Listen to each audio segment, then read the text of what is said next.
하나, 둘, 셋, 하나, 둘, 셋. 하나, 둘, 셋, 하나, 둘, 셋. 하나, 둘, 셋, 하나, 둘, 셋. 예, 그렇습니다. 저희가 하나, 둘, 셋, 하나, 둘, 셋. 하나, 둘, 셋, 하나, 둘, 셋. 하나, 둘, 셋. 즐거워야지.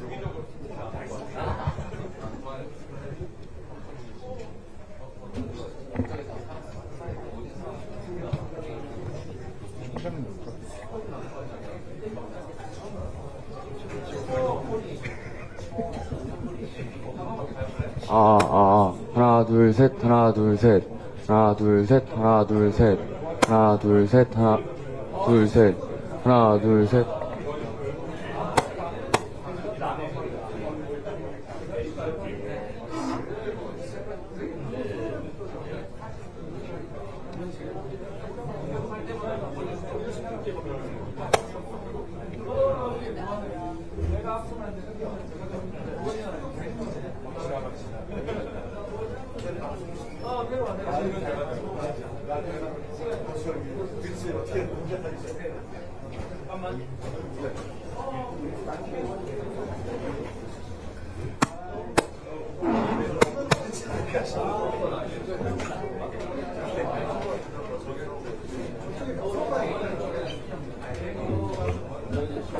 우선 마이크 한번 꺼볼까요?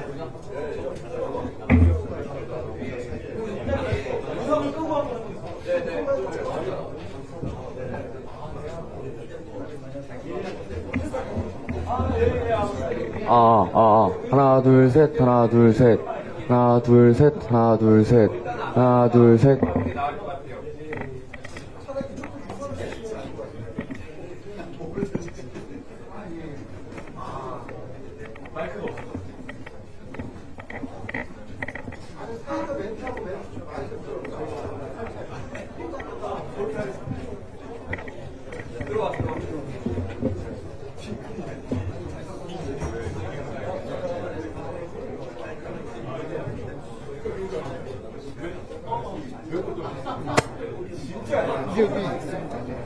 이제 이걸 저희가 옮겨놓을게요.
지금 먼저 세팅.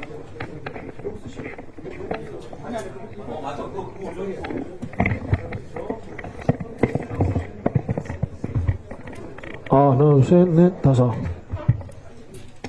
바꿔도 되겠네. 안 바꾸고 마이크만 옮겨놓으면 되잖아요. 그다가.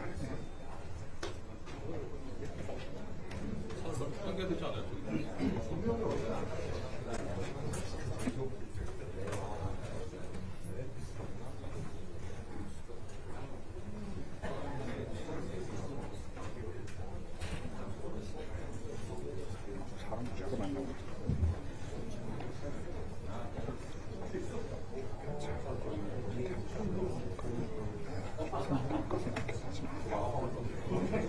이야기식은 돌아가겠습니다. 모두 자리에 앉아주시기 바랍니다.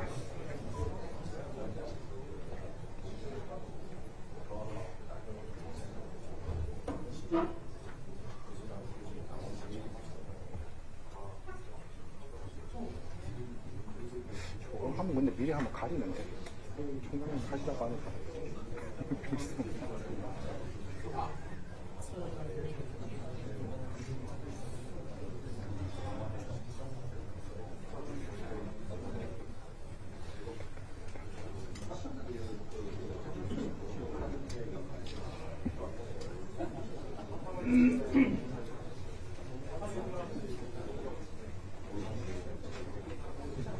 아, 예.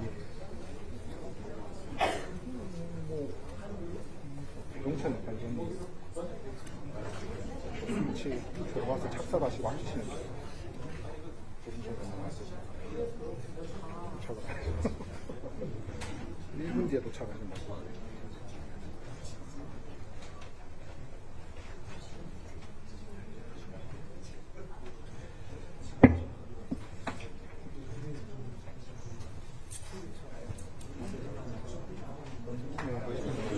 직접 보시는 겁니다.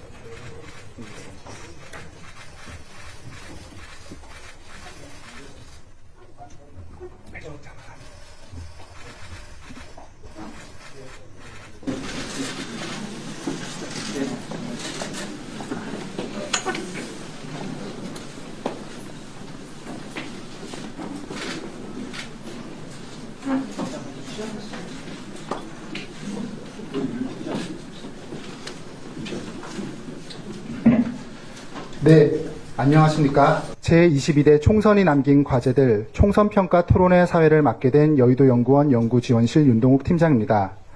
바쁘신 일정 속에서도 오늘 토론회에 참석해 주신 모든 분들에게 진심으로 감사의 말씀을 드리며 지금부터 제22대 총선이 남긴 과제들 토론회를 진행토록 하겠습니다. 먼저 국민의례가 있겠습니다. 모두 자리에서 일어나 주시기 바랍니다. 네, 단상 앞에 있는 태극기를 봐주시기 바랍니다. 국기에 대한 경례가 있겠습니다. 국기에 대한 경례.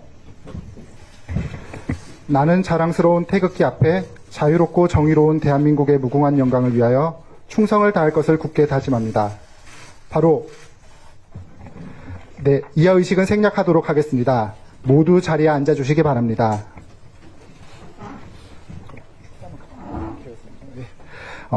다음에 저희가 개회사 및 축사를 먼저 듣는 시간을 갖도록 하겠습니다. 먼저 금일 토론회를 주최하신 여의도 연구원 홍영림 원장님의 개회사를 청해 듣겠습니다.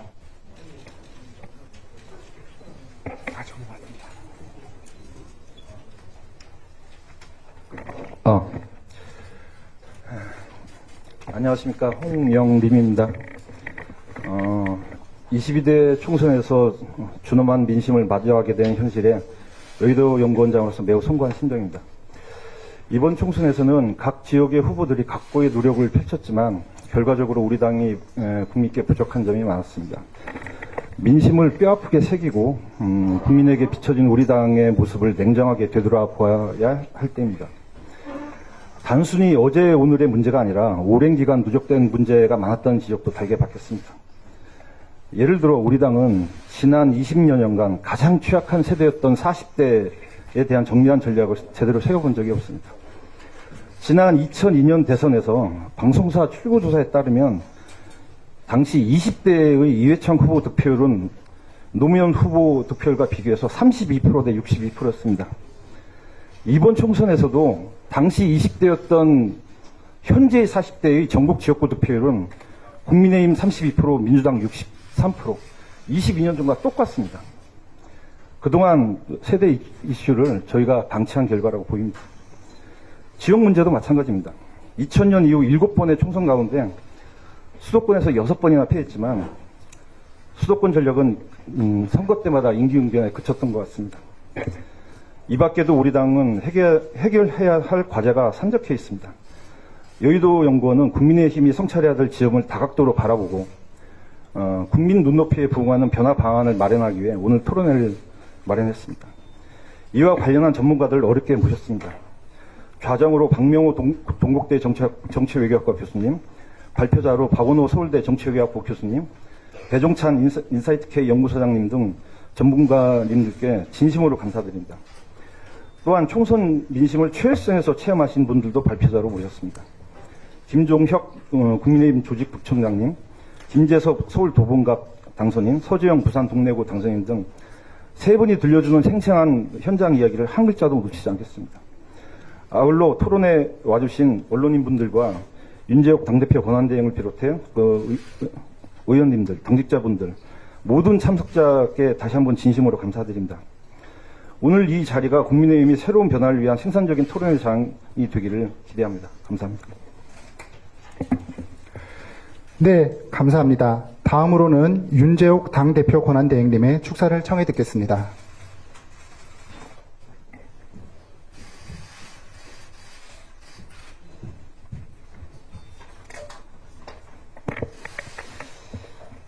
안녕하십니까. 국민의힘 당대표 권한대행 윤재옥입니다. 바쁘신 중에도 국민의힘이 나아갈 방향을 함께 만들어가기 위한 오늘 토론회에 참석해 주신 모든 분들께 감사드립니다.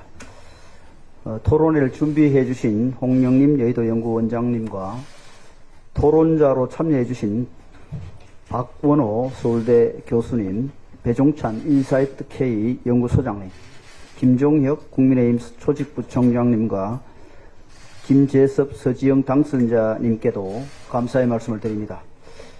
지금 국민의힘은 큰 위기 속에 있습니다. 지난 4월 10일 총선 결과는 당을 구성하고 있는 모든 구성원들과 당원들, 그리고 우리를 지지해 주셨던 많은 국민들께 큰 충격을 주었고, 국민의힘이 이대로는 안 된다는 강력한 신호를 보내주었습니다. 국민의힘은 변화가 필요함을 절실히 느끼고 있습니다. 단순히 국민의 질책을 피하기 위한 보여주기식 대응이 아니라 모든 것을 다시 시작한다는 강한 의지를 가지고 근본적인 변화를 만들어 가고 있습니다. 지금의 문제점은 갑자기 생겨난 것이 아니라 그동안 조금씩 우리도 모르게 쌓여진 것들입니다. 오랜 시간 동안 국민의힘을 약하게 만든 고질적인 문제점을 고치는 데는 오랜 시간이 걸릴 수 있습니다. 그리고 그 과정이 국민의 눈높이에 부족할 수도 있습니다. 하지만 국민의힘은 시간이 걸려도, 그리고 과정이 힘들어도 반드시 바뀌고 더 나아져야만 합니다. 왜냐하면 국민의힘을 믿고 지지해 주신 많은 국민들이 계시고 민생을 챙기는 집권 여당의 책임을 다해야 하기 때문입니다. 그리고 국민의힘은 그 막중한 책임감을 너무나 잘 알기에 모든 구성원들이 한마음으로 변화를 위해 힘을 모으고 있습니다. 국민의힘을 향한 큰 쓴소리 더 감사하게 깊이 새겨 듣겠습니다. 내부의 처절한 반성은 우리를 변화시킬 원동력으로 삼겠습니다. 국민의힘은 반드시 위기를 기회로 만들어야 합니다. 부위 경정의 자세로 잘못은 바로잡고 국민의 힘을 반드시 더 많은 국민들이 신뢰하는 정당으로 만들어 나가겠습니다. 국민의힘을 지켜보고 계신 국민들을 잊지 않고 국민의 기준에 맞는 국민의힘이 되겠습니다. 다시 한번 오늘 토론에 와주신 모든 분들께 감사의 말씀을 드립니다. 감사합니다. 네, 감사합니다. 마지막으로 배준영 사무총장 직무대행님의 축사를 청해 듣겠습니다.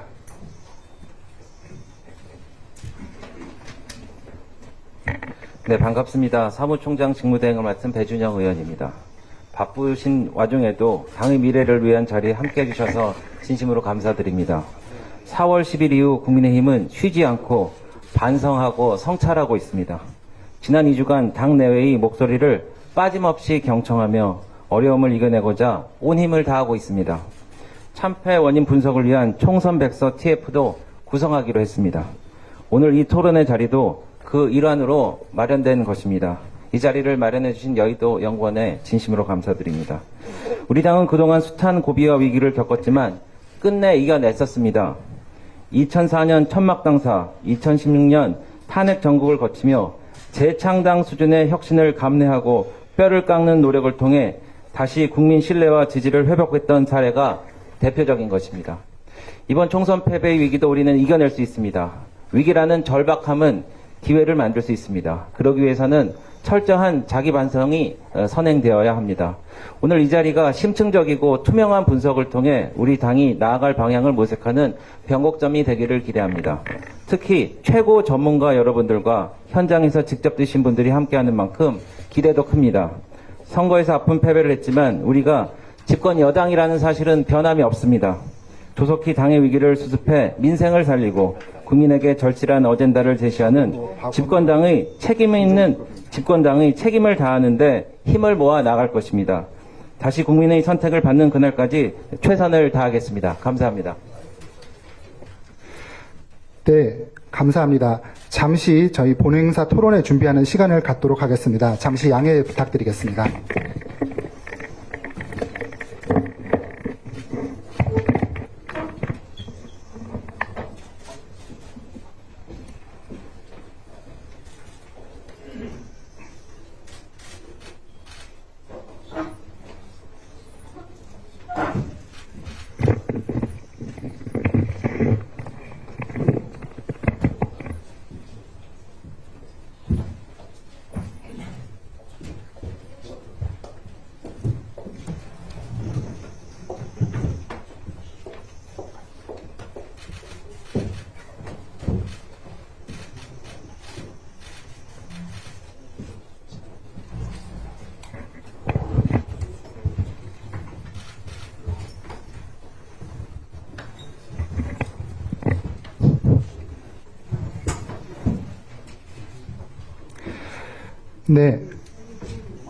네, 진행토록 하겠습니다. 오늘 많은 분들이 참석해 주셨는데요. 먼저 토론회에 참석해 주신 분들을 소개해 드리겠습니다. 호명되신 분은 자리에서 일어나서 참석자 여러분들에게 인사 부탁드리겠습니다. 오늘 토론회 자장을 맡아주실 박명호 동국대학교 정치외교학과 교수님입니다. 네. 다음으로 발제 및 토론자로 참석하시는 분들을 소개하겠습니다. 박원호 서울대학교 정치외교학부 교수님입니다. 네, 배종찬 인사이트 K 연구소장님입니다. 네, 김종혁 국민의힘 조직부총장입니다. 네, 서지영 제22대 국회의원 당선자입니다. 김재섭 제22대 국회의원 당선자입니다. 네, 금일 참석하신 주요 내빈을 소개하겠습니다. 호명되면 자리에서 일어나서 참석자 여러분에게 인사 부탁드립니다. 먼저 윤재옥 당대표 권한대행 참석하셨습니다. 네, 배준영 사무총장 직무대행 참석하셨습니다. 홍영림 여의도 연구원장 참석하셨습니다. 네, 이외 많은 의원님들이 참석해 주셨는데 저희가 토론회 시간 관계상 생략토록 하겠습니다. 양해 부탁드리겠습니다. 다음으로 이제 토론회 본 행사로 넘어가겠습니다. 오늘 토론회 주제가 제22대 총선이 남긴 과제들 총선평가이니만큼 토론자 5분이 발제를 한 10분가량 해주시고 토론자분들의 발제가 끝나면 금일 토론회 자장인 박명호 교수님 주제로 토론을 진행토록 하겠습니다. 먼저 첫 번째 발제는 박원호 서울대학교 정치외교학부 교수님입니다.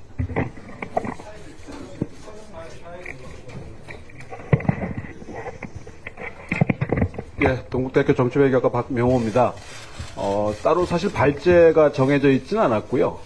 각자 의견을 말씀하시는 걸로 정리가 된 걸로 이해를 합니다. 그래서 시작하는 말씀으로 제가 몇 말씀 드리고 거기에 대해서 또는 개인적인 의견을 추가하시는 걸로 진행을 하고자 합니다. 아마 이미 안내를 받으셨기 때문에 나름의 의견을 정리를 해오셨을 거라고 생각이 되는데 제가 한 5분여 정도 말씀을 한번 드리고자 합니다. 제가 이 방하고 그 인연을 맺기 시작한 지는 좀 됐습니다. 2020년 12월 4.7 재보궐선거를 서울 부산시장 앞두고 정진석 공관위에 참여하면서 여길 처음 왔고, 그 다음에 2021년 6월에 서병수 경선준비위원회, 22년 2월에 권영세 재보선 공관위에, 그 다음에 2022년 4월 정진석 지방선거 공관위에 참여하면서 와봤던 방인데, 이제 이 방에 올 날이 거의 수명을 다한 게 아닌가.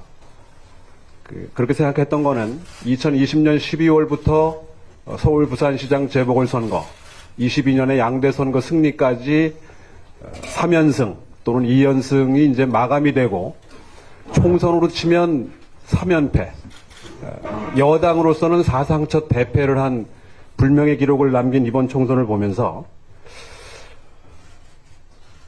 이제 보수정당의 한 줄기가 마감이 되고 새로운 시대의 새로운 보수정치의 그 가치가 요구되는 시절이 된 것이 아닌가 하는 생각입니다. 그런 면에서 오늘 한 두세 가지 지점에 대해서 이 토론자들의 의견을 좀 들었으면 하는 생각이 드는데요. 첫 번째는 세대와 가치와 관련된 문제입니다. 중도적 보수의 가치와 이미지는 이미 상실이 됐고 보수 가치가 비주류가 된 시대가 된 것 같습니다. 세대로 치면 고령층에 국한되어 있고 2030 세대에서는 이제 가치를 인정받지 못하는 비주류가 된 것이 아닌가 생각이 돼서 극우화 또는 보수가 왜소화된 것에 대한 문제가 있는 거 아니냐. 그러니까 2030의 지지를 받지 못하는, 그래서 세대 교체가 필요한 정당으로 세력으로 가야 되는 거 아니냐는 문제가 있는 것 같고요. 두 번째는 이 지역에 관한 부분입니다. 그러니까 이제 수도권을 포기한 정당이 됐고 영남 자민련 소리를 들어도 그렇게 크게 이상하지 않을 전체 의원의 3분의 2 이상이 영남과 관련된 영남 출신이 될 수밖에 없는, 그래서 다를 수밖에 없는 거, 그런 면에서 충청까지 포함한 수도권 정당의 가능성이 과연 앞으로 있겠느냐. 수도권 정당이 되지 못한다면 이제 영남 보수당으로 전락할 수밖에 없고, 그게 뭐 그렇게 사는 것도 한 방법일 수 있기 때문에 큰 선택의 문제가 아닌가. 따라서 수도권 보수의 기대와 가능성의 문제가 있지 않나 생각이 되고요. 마지막으로는 이 대통령과의 관계 등을 포함한 당의 자생력과 지속 가능성을 어떻게 확보할 것이냐의 문제라고 생각합니다. 시민 대부분이 생각하는 것과 동떨어져 있는 정당, 누가 봐도 상식적이지 않은 게 보이는 정당이 된 게 아닌가. 그래서 이제 국민의힘을 지지하는 정당은 으로서 지지하는 사람은 줄어들고, 그러니까 시민의 감흥성은 또 민감성은 여전히 약화된 것이 아닌가 생각이 됩니다.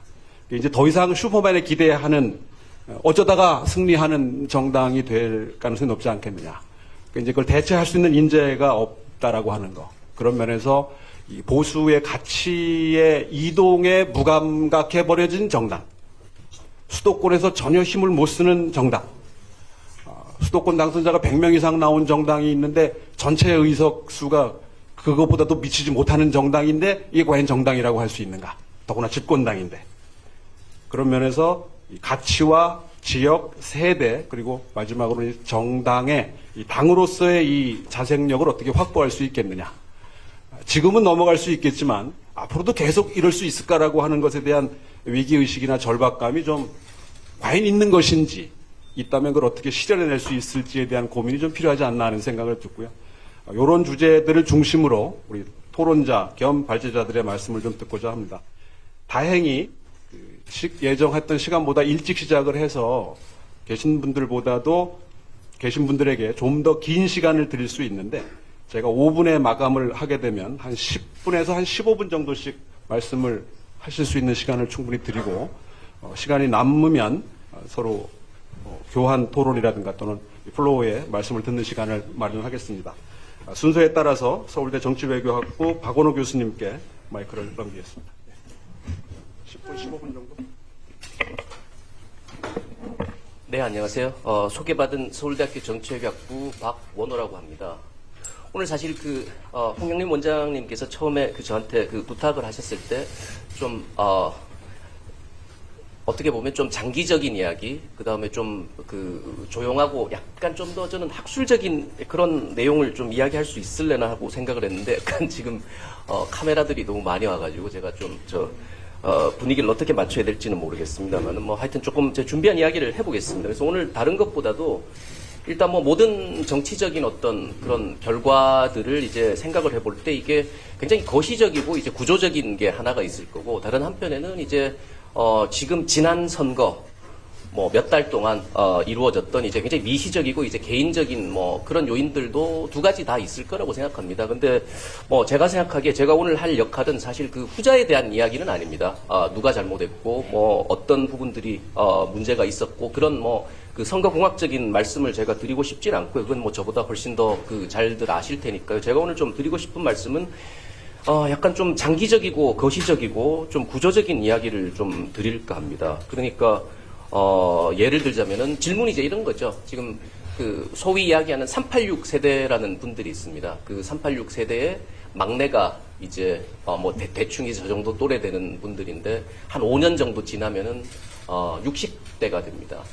386 세대의 막내가 60대가 된다는 이야기는 뭐냐 하면은 이제 지금 현재보다 예를 들어서 10년, 20년 전에 60대들과는 전혀 다른 형태의 60대들이 유권자로 구성될 거고 그분들이 10년, 20년 전과 같은 투표 행태를 보일 거라는 보장이 전혀 없습니다. 그건 뭐 잘들 알고 계실 테니까. 그래서 어떻게 할 거냐? 보수는 도대체 어디서 지지를 찾을 거냐 하는 저는 새로운 뭔가 정치적인 수요라든지 이런 것들을 좀 적극적으로 찾아갈 노력을 이제 보이셔야 될 것 같다는 생각이 들고 그래서 이제 잠깐만 숨을 돌려서 이제 좀 저희 정치학자들이 하는 이야기들 중에서 이제 그런 이야기들을 합니다. 그 유권자 재편성이라는 이야기를 하거든요. 리얼라이먼트라고 해서 이제 주로 이제 미국 정치에 관련된 이야기가 되겠습니다. 소위 이야기하는 한마디로 요약해서 말씀드리자면은 소위 이야기하는 그 링컨의 정당이라고 할 수 있는 공화당이 이제 원래 그 굉장히 중요한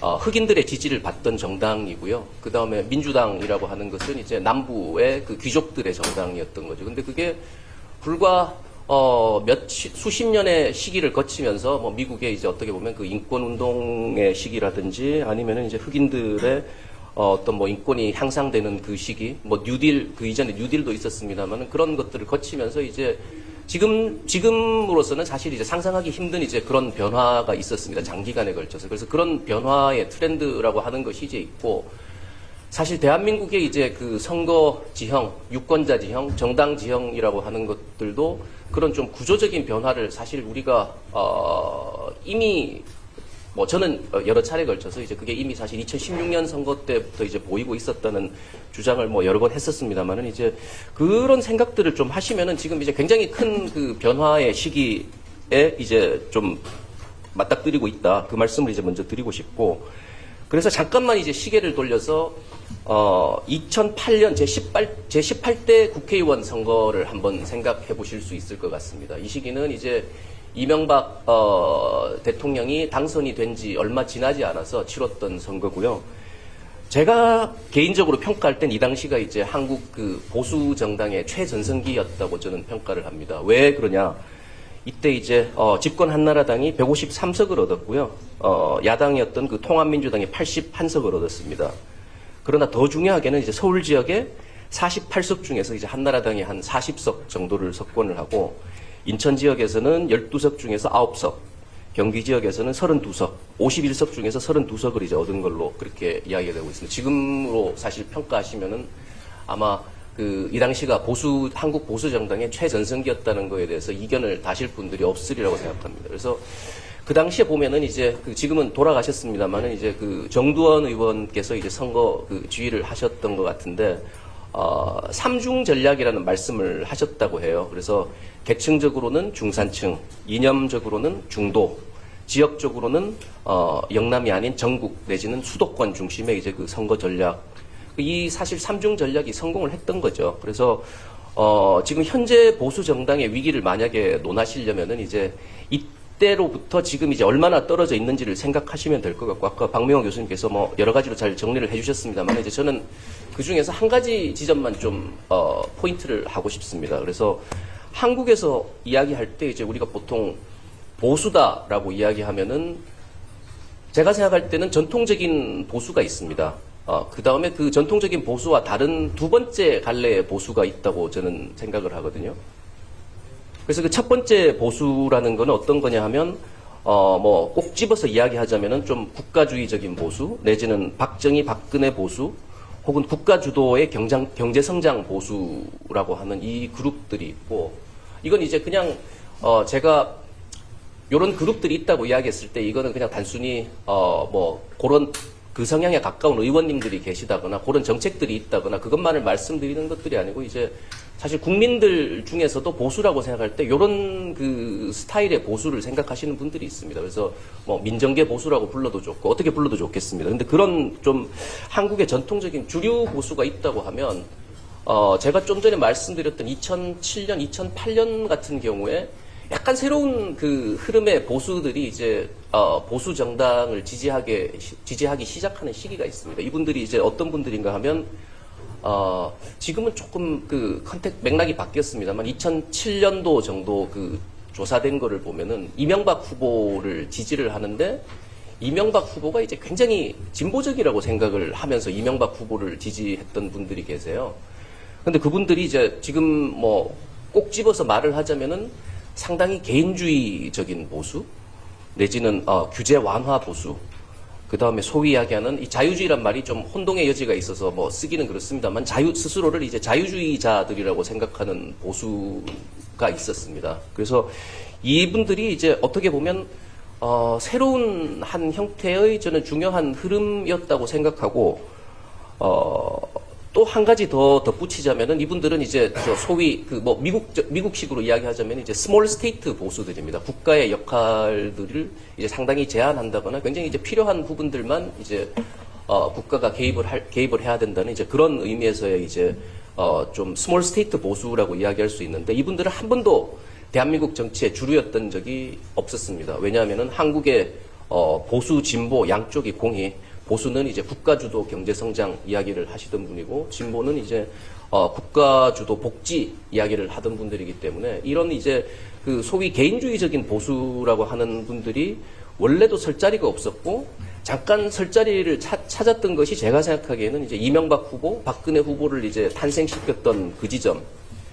그런데 이분들이 이제 2016년 또 상당 부분 뭐 다들 잘 알고 계시는 것처럼 이제 국민의당 같은 데로 이제 그 분화가 됐다가 이분들이 이제 보수 세력 중에서 가장 국정교과서를 가장 심하게 반대했던 분들입니다. 이분들이 탄핵에도 찬성했고요. 또 촛불을 굉장히 적극적으로 들기도 하셨던 분들입니다. 그래서 이분들이 이제 문정부 시기에 내지는 조국 사태 때 이탈을 했고 윤석열 후보 같은 경우에는 이제 2022년 대선 때 어느 정도 지지를 한 거는 맞는 것 같습니다. 적극적인 지지를 했던 건 아닌데 떨어져 나와서 이제 지금 이제 사실은 막 공중에 흩어져 있는 상태였던 거고 근데 확실한 건 이제 이번 선거에서 이분들의 지지를 이제 국민의힘에서 제가 받지는 못했다고 생각할 뿐만 아니라 상당수는 반대당으로 건너간 분들도 있는 것 같습니다. 그래서 이분들을 이제 어떻게 할 거냐 저는 좀 고민을 해보셔야 될 것 같고 이거는 뭐 좀 여담입니다만은 이제 지금 우리 대통령실이나 거기서 나오는 이야기들이 이제 자유주의에 대한 이야기들을 그래서 많이 하거든요. 저는 그게 이제 밀턴 프리드만 뭐 말씀 많이 하시잖아요. 근데 제가 그게 이제 우연적인 거라고 생각하지 않거든요. 우연적인 게 아마 절대 아닐 겁니다. 왜냐하면 대통령 최근에 또 제가 본 것 중에 대통령 연설문을 분석을 하면 자유주의라는 이야기가 굉장히 가장 많이 쓰이는 이전 역대 대통령들하고 비교해서도 이제 가장 많이 쓰이는 말 중에 하나입니다. 그러니까 여기에 이런 그 유권자의 한 그 세그먼트가 있다는 거를 아는 거예요. 근데 이제 문제가 뭐냐면 이걸 이제 제가 제대로 엑시큐션을 하고 있는지는 제가 잘 모르겠어요. 그래서 그 제가 좀 전에 말씀드렸던 그 분석에 의하면 자유주의랑 가장 연결되어 있는 단어가 뭔지 아십니까? 공산진영입니다. 그러니까 이런 방식으로 이제 그 자유주의를 어떻게 보면은 이제 그 자유주의자들한테 사실 자유주의의 이야기를 하고 있는 게 아니에요. 그러니까 제가 하여튼 가지고 있는 뭐 여러 가지 수수께끼나 이제 그런 것들이 있습니다. 자유주의 이야기를 왜 할까? 근데 그게 또 사실은 실제 그 자유주의적인 유권자들한테 다가가는 방식으로는 또 하고 있지는 않거든요. 그러니까 이런 부분들을 좀 많이 고민을 하셔야 되는 게 아닌가. 그래서 지금 제가 시간이 거의 다 됐습니다만 좀 마무리를 하자면은 여기서 뭐 사실 딱 하나의 답을 찾기는 굉장히 어려울 겁니다. 그 다음에 여기서 뭐 국민의힘 막 같이 이제 큰 정당이 어느 날 갑자기 항공모함 같은 거여가지고 갑자기 확 배를 돌리거나 이제 그러는 거는 저는 가능하지 않다고 생각을 하고 서서히 어떤 방향으로 이제 틀으셔야 될 텐데 제가 하여튼 말씀드리고 싶은 것은 좀 어떤 장기적인 그 비전과 목표를 가지고서 이제 그렇게 가셨으면 좋겠다라는 생각이 들고 그 다음에 또 다른 하나의 어려움은 이제 굉장히 지금,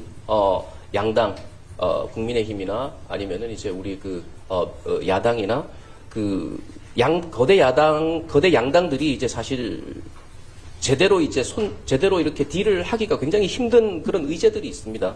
여성 환경, 기후, 노동 지역, 이런 그 중요한 또 남겨져 있는 제3의 의제들이 있는데 이런 의제들을 이제 조금 전에 말씀드렸던 어떤 뭐 자유주의적인 가치 이런 것들과 이제 어떤 방식으로 접합을 시킬 건지 그래서 그 의제들이 가지고 있는 고유성을 이제 어떻게 보수의 의제로 만들 것인지 그런 문제들이 이제 앞으로 사실 놓여 있고 이거는 저는 하루아침에 여기 뭐 이렇게 모여서 지금 하루아침에 만들어질 수 있는 답이 있다고는 생각하지 않습니다만은 좀 상당히 장기적인 어떤 계획과 안목을 가지고 준비를 하셔야 될 거라는 생각이 듭니다. 이상 발표를 마치겠습니다.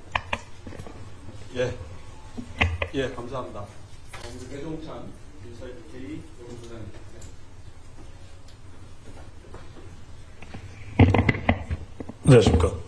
안녕하십니까. 배추도사 배종찬입니다. 지금 뭐 제가 당선되신 분도 그렇고 제가 다 아시는 분들 또 다 만났던 분들이 또 자리하고 있는 것 같은데 김건 당선자는 또 제가 며칠 전에 같이 토론도 했을 거예요. 조정훈 의원도 엄청 힘든 선거를 치렀고요. 우리 또 박수영 의원님도 정말 낙동강별태에서 같이 또 맹활약을 하셨고 유상범 의원님은 너무 멋있으시죠. 배준영 또 의원도 인천 어려운 곳에서 하셨고 또 홍영은 연구원장도 아주 또 선거 때 애를 많이 쓰셨고요. 제가 제일 나중에 윤재혁 원내대표를 말씀드리는 것은 주인공은 제일 나중에. 네, 정말 또 총선 이후에 이런 토론을 통해서 어떤 방안을 만드는 것도 매우 중요한 것 같습니다. 한 가지 아쉽다면, 총선 전에 좀 많이 불러주셨으면 국민의힘이 상당히 좋은 성적을 거뒀을 텐데 싶은 생각이 들기도 하고요. 네. 저는 좀 마이크로 분석을 했습니다. 우선, 경로당은 아시죠? 지금 이번 또 제가 아는 분들이 많으시네요. 하여튼, 이번에 이 선거 결과로, 국민의힘에 또 별명이 하나 더 붙었습니다. 경포당. 네, 우리 유상무 의원님 잘 아시는 경포대가 아니고 경포당. 경기도를 포기한 정당이다. 이 심각합니다. 그래서 첫 번째 제가 말씀드리고 싶은 것은 경기도를 포기해가지고는 뭐 일당이고 다수당이고, 아예 불가능한 거거든요. 어쩌다가 경포당이 됐느냐. 근데 지금 이게 어느 정도로 심각하냐면 2008년에 경기도에서 32명 당선자예요. 그 다음에 2012년에 21명. 2016년에 그때는 한석 차이로 다수당에 자리를 놓쳤는데 그때 19. 근데 이 정도면은 양호했다고 볼 수 있는데 지난 4년 전에 2020년에 7석, 이번에 6석. 이쯤 되면은, 여기 뭐, 많은 분들이 와 계시지만은, 경포당이다. 이렇게 불러도 할 말이 없을 상황이거든요. 근데 이건 총선 전부터 굉장히 많이 이야기가 됐던 부분입니다. 경기도를 놓치면 큰일 난다. 국민의힘이 와르르 무너질 수 있었다. 근데 왜 경기도를 대비 안 했을까?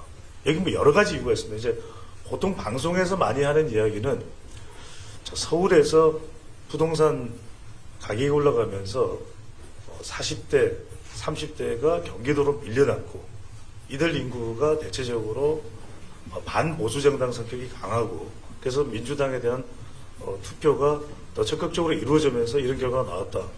아니 그러면은 그런 걸 모를 리가 없을 텐데 더군다나 직전에는 또 여당이었기 때문에 그러면은 그걸 당에서 어떤 식으로든 연구를 해서 경기도를 이렇게 놓쳐서는 안 되겠다 생각해야 되는데, 이건 제가 보더라도 불과 몇 년 사이에, 10수년 사이에 32명의 당선자가 6명으로 줄어들었어요. 총 60개 의석수 중에서 10분의 1. 그러니까 이건 뭐 대구, 경북 25석 싹쓸이하면 뭐합니까? 부산 18군데 중에서 17개 싹쓸이하면 뭐합니까? 경기도에서 다 놓치는 거예요. 그럼 이러면 영원히 일당을 못하거든요. 그래서 저는 제일 정신을 바짝 차려야 되는 곳이 경기도다. 지금 경기될 것 같아요. 그래서 이 경기도의 이 상황이 어떤 이유의 원인이 있는지를, 서울은 그래도 지난번보다는 더 늘어났습니다. 서울도 여전히 지금 가야 될 길이 멀지만, 경기도의 경우에는 지금 경기도의 특성을 또 연구해 보면 이들을 잡을 수 있는 권역 구분도 좀 해보고, 경기 남부, 오산, 안성, 그 다음에 뭐 경기 동부, 서부, 북부 이런 데를 나눠가지고 전략적인 재접근을 해야 되는 것이거든요. 그 다음에 지금 벌써 광역단체장도 계속 연전연패예요. 그렇잖아요. 이재명, 김동연, 거의 뭐 경기지사를 맡은 더불어민주당 정치인들이 다 대선 나서고 대선 물망에 오는 거예요. 큰일이다. 제일 넓은데, 의석수는 많은데, 영남을 다 싹쓸이해도 65석인데 그게 경기도거든요. 60석. 인천까지 합하면 더 많고. 그리고 우리 배준영 의원이 대단하신 거예요. 네. 반응은 없지만, 네. 근데 이제 일단 이 경기도 같은 경우에는 이제 우리가 부동산도 있고, 그다음 교통도 있고, 교육도 있고, 이런 주요 이슈들이 있으니까 이런 걸 좀 맞춤형으로 좀 전략적으로 접근할 필요가 있다. 그래서 이 부분에 대한 부분을 저는 좀 당장 시급하게, 왜 2년 뒤에는 벌써 지방선거거든요. 지난 2022년에야 뭐 대선 바람 타고 그냥 얼렁뚱땅 퉁땅 얼렁 이렇게 된 거지만, 지금 경기지사도 어떻게 될지 모르고 지금 상황이 지금 뭐 험난한 난감한 상황이기 때문에 경기도에 대한 연구가 필요하다. 또 하나는 이제 지역적으로 보면 전략 비전 없는 충청 지역 공략이다. 이게 이번에 선거를 보면은 저는 뭐 구도적으로 보는 걸 떠나서 적벽대전에서 다 조조한테 진다고 그랬잖아요. 그런데 유비와 또 주유장군이 이기는 건 이 지략이거든요. 그러면 충청권에 지금 민주당은 뭐라도 해줄 듯이 이렇게 기세로 달려드는데, R&D 해줄게, 뭐 또 해줄게. 근데 이걸 국회를 세종시로 보낸다? 이건 제가 무슨 누구를 전혀 뭐 폄하하거나 비하하려는 의도가 전혀 없다는 말씀입니다. 국회 받는 거에 대해서 충청권 사람들, 유권자들 제가 분석해보면 영향가가 하나도 없어요. 국회 오지 마라 그래요. 국회 혐오시설이야. 오지 마. 왜 와? 우리 싫어. 그런단 말이에요. 그래서 저는 좀 더, 좀 돈 되는 거, 영향가 있는 거, 그런 거를 좀 더, 충청권에 배치하는 그런 좀 전략적인 노력이 적어도 120일 전에, 늦어도 한 90일 전에는 나왔어야 되지 않을까. 그래서 원내 1당 결정에는 충청권 선거 결과가 결정적인 영향을 주는데, 지역 분석을 잘할 필요가 있어요. 그러니까 결국 천안과 청주거든요. 처처잖아요. 천안과 청주. 처처. 이게 잘 안 되니까 쩌쩌 되는 건데. 그래서 저는 천안, 청주등 기본적으로 경기권과 비슷한 속성이거든요. 여기를 좀 집중적으로 연구를 해야 돼요. 아니면 이 지역적 특성이 보면 경기도도 그렇지만 수원 한 지역구만 망해도 짜르르 망해요. 5군데가 다. 그 다음에 천안도 한 지역구 망하면 짜르르 망해요. 청주도 한 지역구에서 힘을 잃으면 짜르르 힘을 잃어요. 그러니까 이런 부분들을 좀 간파한다면 적어도 다른 지역은 몰라도 당진 자신 있죠. 오늘 장 사무총장님 안 오셨는데 하여튼 충남은 또 자신 있는데 천안이 힘들잖아요. 청주가 힘들잖아요. 대전은 다 졌잖아요. 여기에서 약간 경기도 속성과 비슷한 이 세 지역에 대해서 세 도시를 어떻게 할 건가. 대전. 그러니까 이게 계속 앞으로도 과제예요. 8년 뒤에도 과제고 4년 뒤에도 과제고. 대전, 천안, 청주를 어떻게 하겠느냐. 이걸 머릿속에 집어넣고 있어요. 그래서 이렇게 되면은 2026년에 지방선거에서도 3개 광역단체장, 세종특별시장까지도 다 갈릴 판이에요. 그래서 저는 지금 두 눈 부릅뜨고 이런 지역 연구를 좀 해야 된다. 마지막으로 세대 분석인데 출구조사에서 이번에 나온 결과를 보면 방송 3사죠. 40대에서 비례정당 투표에 40대에 19.8이에요. 남자. 여자 18.4. 또 이런 말씀 드리면 또 점심 밥맛 없었을 텐데 사포당이야. 사포당. 40대도 포기한다. 아니 그럼 40대가 계속 40대인가요? 그래 40대는 우리 지지 안 하니까 말이야. 우리에게는 50. 보수라는 패널도 나와서 아이고 애들이 버르장머리가 없어가지고요. 쟤들 어차피 뭐 노력해도 안 될 것 같기도 하고 안 잡을 거예요. 잡아야죠. 그러면 이 세대 연구로 40대를 어떻게 잡을 건가. 그래서 저는 경포당 사포당이 되면 안 된다.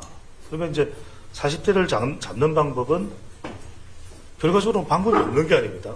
40대가 30대였다가 또 20대였다가 이렇게 화이트 칼라 이 사람들이 고민하는 게 있잖아요. 직장 갑질도 있고 뭐 체불 임금도 있고 그러면 정부 차원에서도 아니 우리 유상범 의원이 딱 한마디 하면 이렇게 이게 되잖아요.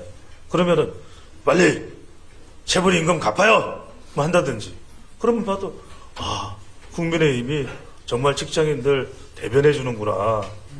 그래서 저는 40대 포기 전략이 아닌 30, 40대 2030 포이론을 할 게 아니라 40대 포이론을 해야죠. 이번에 10세 10살 구분으로 40대가 제일 많아요. 이 사람들 주거, 자녀 교육, 이직, 재테크 이런 다양한 의제에 좀 고관심청이거든요. 이들이요. 그럼 이걸 통해서 40대가 어느 순간 그렇잖아요. 기회가 있었잖아요. 김남국 비트코인으로 완전 그냥 분노했을 때 그때 잡았어야죠. 40대 그때 많이 흔들렸거든요. 이거 민주당은 아닌 것 같은데 그럴 때 그래 국민의힘이 있잖아. 우리가 40대 마음을 다독여줄게. 우리 사포당이 아니라 40대가 핵심되는 사핵당이야. 사핵당. 이랬어야 되는데 그게 없었다는 거. 그 다음에 이렇게 되면 제가 이제 2페이지로 발제가 끝나가지고 또 부실해 보일 수 있잖아요. 그래서 이제 2030 MZ세대까지. 그래서 이건 제가 무슨 말씀 드리고 싶냐면 제가 한 30년 이상 이 바닥에 있었는데 MB정부 때랑 박근혜 정부 때는 그때 전문가들 불러가지고 2030 연구, 청년 연구 참 많이 했거든요. 그때 제 기억에 나서 뭐 밤새도록 하고 토론하다가 술 먹다가 토론하고 막 그랬던 기억이 나는데 일절 없는 거예요. 그래서 저는 2030에 대해서 자신만만한가 보다 생각을 했죠. 근데 2030은 아예 검토조차 안 한 것 같아요. 그래서 저는 2030에 대한 연구를 좀 많이 해야 되겠다. 왜냐면 MB 때도 했고 GH 때도 했는데 안 할 이유가 없잖아요. 그래서 저는 연구하는 것만큼 우리 편이 되는 거예요. 그래서 저는 이 부분은 다른 설명보다는 마무리를 하면서 연구 좀 하자라는 말씀 드리고 싶고 꼭 전문가들의 좀 필성 전략은 꼭 선거 전에 좀 말씀해 주시면 좋겠다. 드리면서 마무리하겠습니다. 이상입니다. 감사합니다. 감사합니다.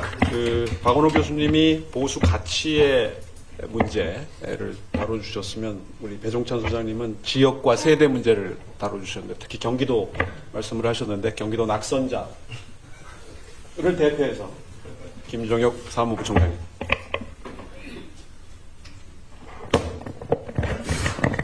안녕하세요. 지금 배종찬 위원님께서 말씀하신 대로 경포당, 경기도를 포기한 당, 고양평에서 이번에 낙선을 하게 됐는데요.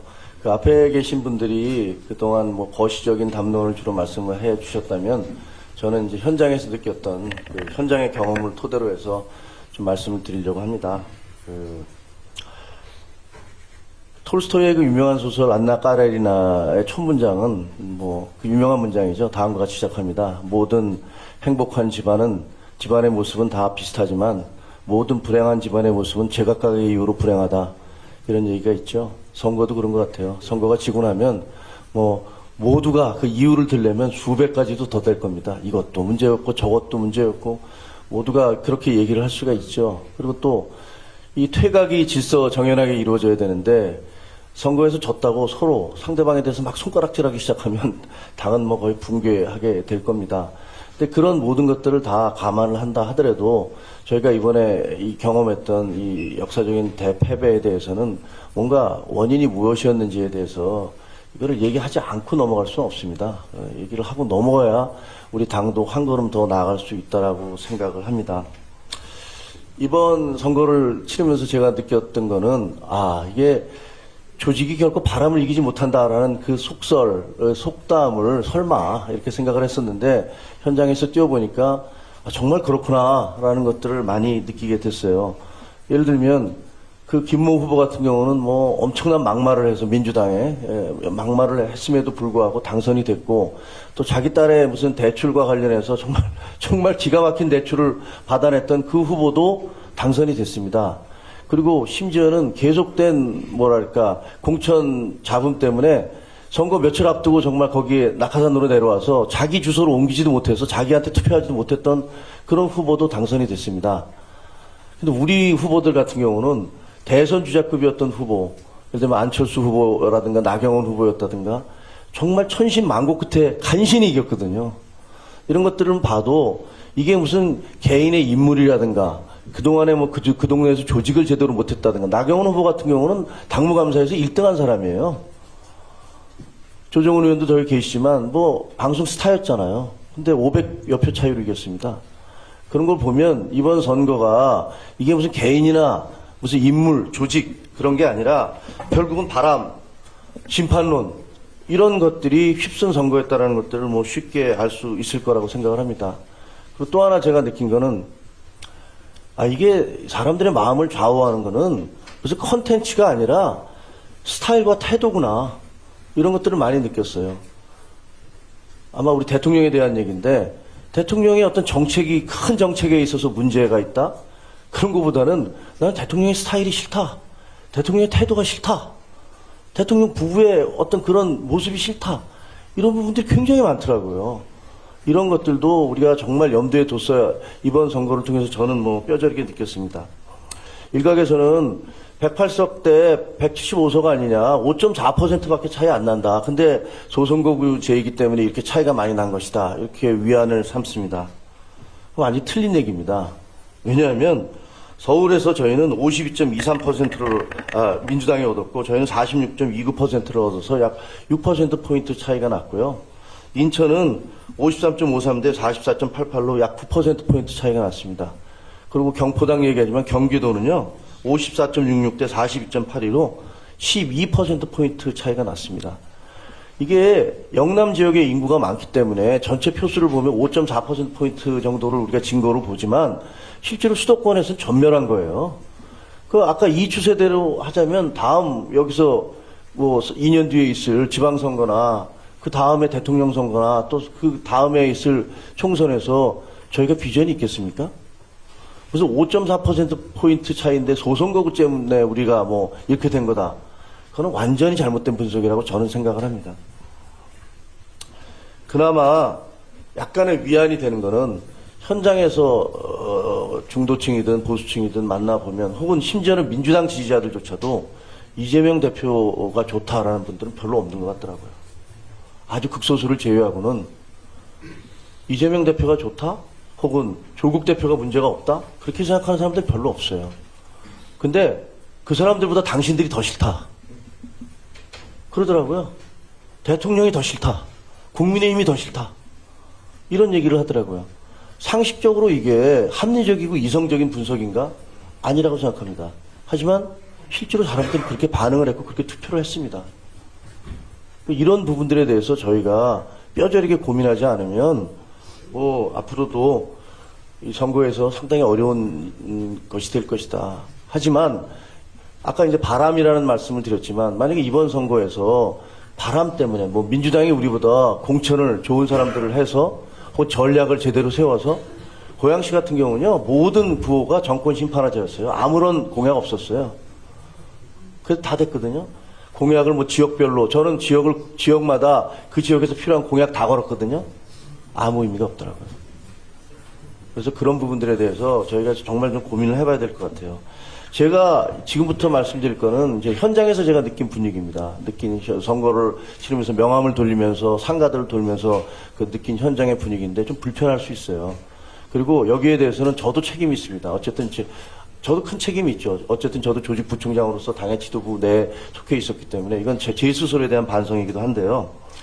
첫 번째가 추락하는 경제와 나몰라라 정치이더라고요. 현장에 가게들을 들어가 보면요. 그 행복한 소상공인들이 한 명도 못 봤어요. 다들 장사가 너무 안 된다. 그리고 IMF 때보다 더하다. 그 코로나 때보다 훨씬 더하다. 이런 얘기들을 계속 하시고 상가를 돌다 보면 문 닫은 상가가 정말 10%, 20% 공실인 데가 태반이더라고요.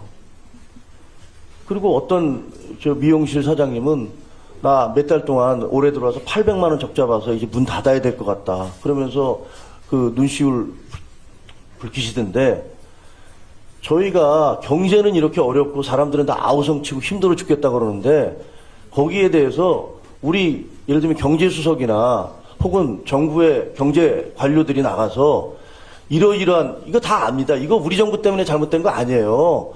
1000억이나 되는 나라 빚을 만들어내고 그다음에 국제 경제가 이렇게 나빠지고 있기 때문에 그렇게 된 거예요. 근데 우리는 맨날 무슨 뭐 수출이 더 잘 되고 있습니다. 이런 얘기만 맨날 해대요. 그리고 누구라도 나와서 정말 이러이러한 여러분들의 고민에 대해서 저희 정말 공감합니다. 책임감을 느끼고 있습니다. 지금 이러이러한 이유로 돼서 이렇게 어려우니까 저희가 이렇게 하겠습니다라는 얘기를 저는 단 한 번도 들어본 적이 없습니다.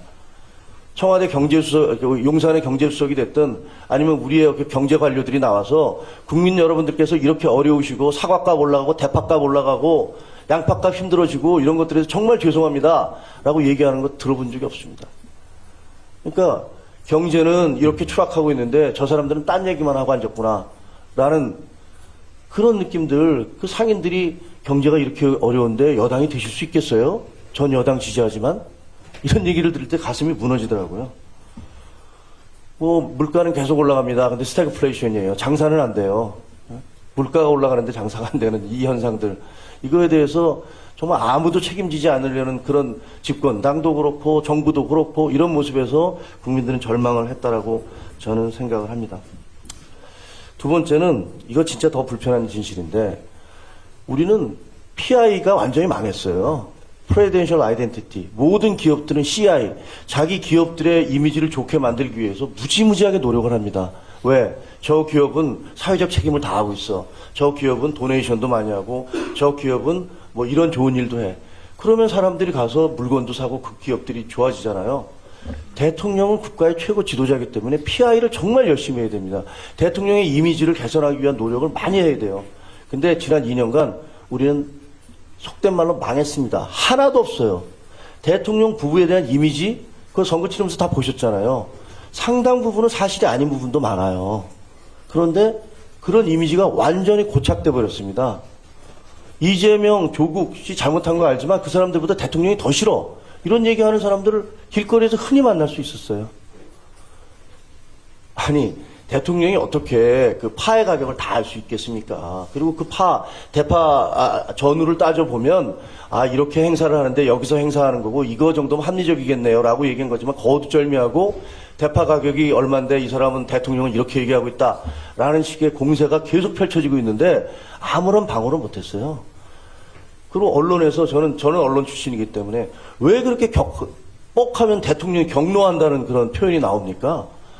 경로해야 될 건 국민인데 맨날 방송의 자막은 대통령이 경로. 저는 그런 단어 흘리는 청와대 사람들이 용산의 사람들이 누군지를 모르겠어요. 대통령이 경로한다고 나가면 그걸 보는 국민들이 좋습니까? 행복합니까? 경로해야 될 게 대통령입니까? 국민입니까? 이게 대통령의 이미지가 이렇게 된 거는 뭐 최근에는 뭐 이종섭 대사, 뭐 김건희 여사의 파우치, 뭐 황상무 수석의 막말, 뭐 대파소동 의대 정원 문제 제가 현장에서 보니까 그게 아니에요. 2년 내내 누적된 결과예요. 그게 지금 이번 사건들과 결합되면서 터진 거지. 그러니까 2년 내내 대통령 PI에 대해서 아무것도 안 한 거예요. 그래서 사실이 아닌 부분들, 뭐 그 중에 사실도 있겠죠. 그런 부분들이 너무나 광범하고 깊숙이 국민들에게 침투해 있고, 저는 이거 개선하지 않으면요, 대통령 우리 얼굴인데 그 이미지가 그렇게 추락돼 있어서 그걸 어떻게 해야 될지, 이 부분 개선하지 않으면 앞으로 선거도 정말 힘들다고 봐요.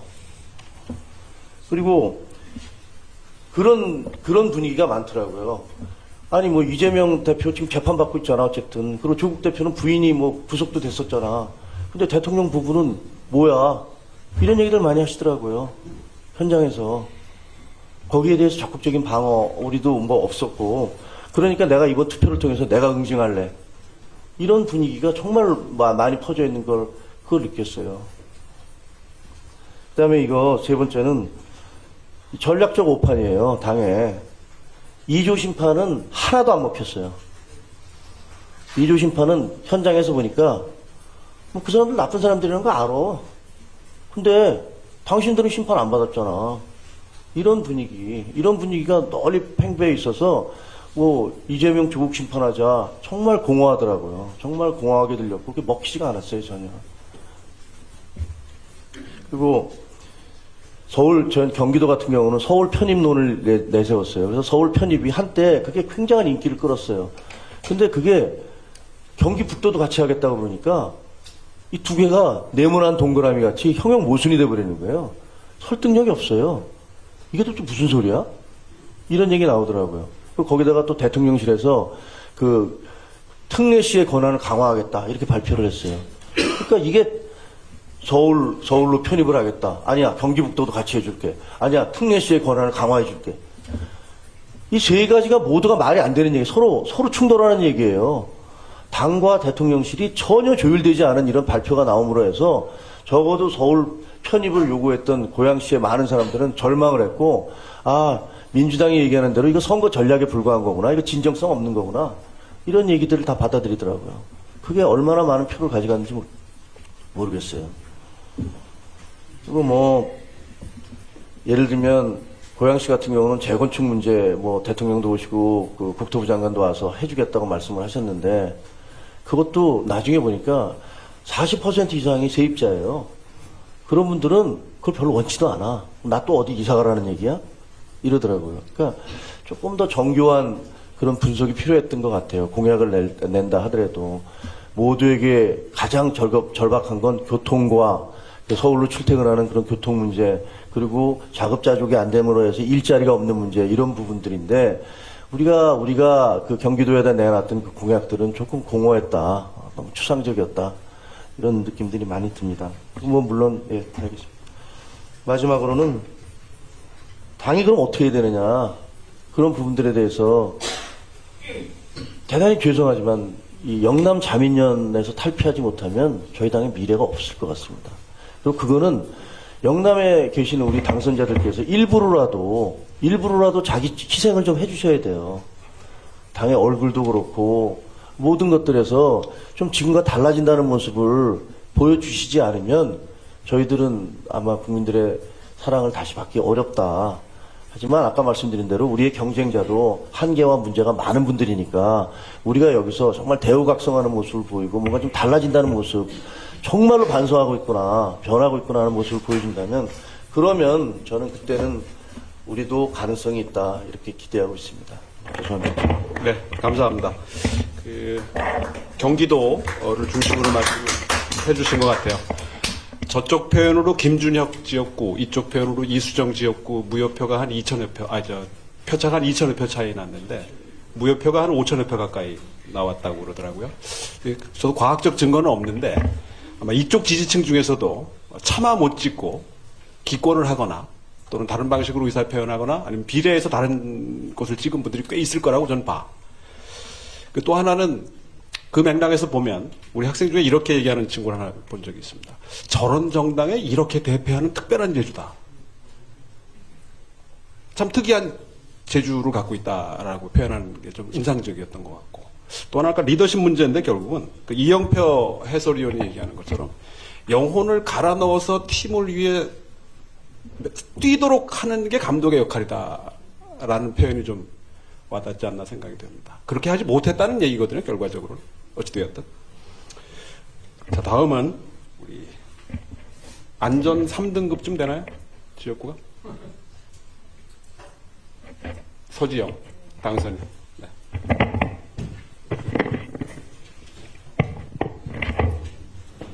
네, 부산 동래구 당선인 서지영입니다. 반갑습니다. 방금 우리 안전 3등급 정도 되냐고 말씀하셨고, 아까 우리 부총장님께서는 그 영남 자민련이라고 얘기하셨는데, 그 부산에서도 대체적으로 뭐 보수의 본산이다라고 불리고 있는 동래구에서 경선을 거쳐서 이제 본선까지 당선을 했습니다. 그런데 제가 이번 선거에서 느끼는 거는 내가 24년 동안 그 국민의힘의 사무처 당직자로서 24년 동안 그 정치권에서 여러 가지 우리 당의 그 흥망성쇠도 지켜봤고, 그 국회의원 분들의 개인의 흥망성쇠도 쭉 지켜봤습니다. 그 결론은 제가 봤을 때 딱 하나입니다. 국민들이 바라는 말을 먼저 잘 수용하고 그것에 민의에 따라갈 때는 늘 성공했고, 국민들의 상식과 그 다음에 삶과 괴리가 있을 때는 저희가 처절하게 실패했습니다. 그리고 또 우리는 너무나 불명예스럽게도 우리가 배출한 대통령이 탄핵을 당한 정당의 일원입니다. 우리가 가장 최악일 때를 생각을 한다면 우리에게는 항상 해법이 있다고 생각합니다. 그리고 그런 최악의 상황에서도 우리는 끝까지 버텼고 또 다시 정권을 재창출했습니다. 그러한 과정들에 대해서 우리가 복귀를 할 필요가 있다고 생각하고요.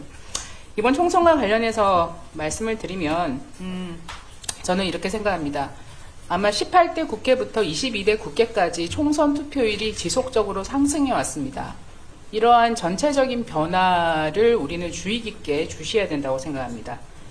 특히 이번에는 최대 그 투표율을 보여왔었던 점에 대해서 깊게 생각을 해야 된다고 생각하고요.